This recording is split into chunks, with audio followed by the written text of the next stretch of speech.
আলহামদুলিল্লাহ, এক কথায় সব কিছু বুকের ভিতরে এসে গেছে।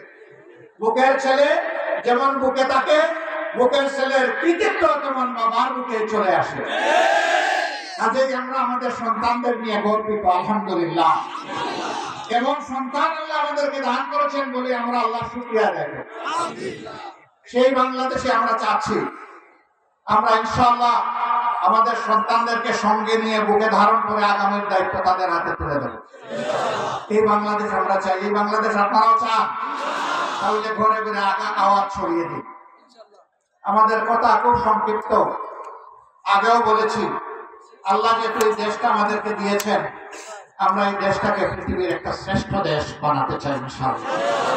কিন্তু আমাদের আকাশে আজকের মেঘের কথা বলছি না, কালো শকুন এখনো ঘোরাফেরা করতেছে।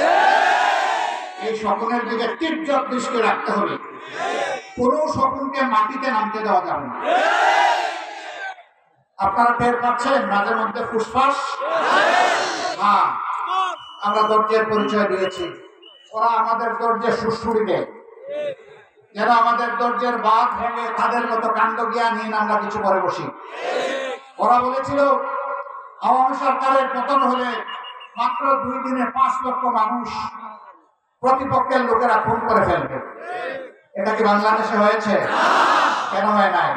ওরা কাণ্ড জ্ঞানহীন অপদার্থ ছিল, কিন্তু জাতি অত্যন্ত কাণ্ড জ্ঞান সম্পন্ন। এই জাতি কাণ্ড জ্ঞানহীন নয়। ওরা দেশকে ভালোবাসে না বলে পালাই যায়। এই জাতি দেশকে ভালোবাসে বলেই ওগুলা করতে দেয়নি। অতএব আমাদের ধৈর্যের আর পরীক্ষা নিয়ে কোনো লাভ নাই। আল্লাহর পক্ষ থেকে এই জাতি ধৈর্যের পরীক্ষায় উত্তীর্ণ হয়ে গিয়েছে, আলহামদুলিল্লাহ। এই ধৈর্য আমাদেরকে অব্যাহত রাখতে হবে। যে যেদিক থেকেই আমাদেরকে উস্কানি দেব, কারো পাতা ফাঁদে আমরা পা দিব না ইনশাআল্লাহ।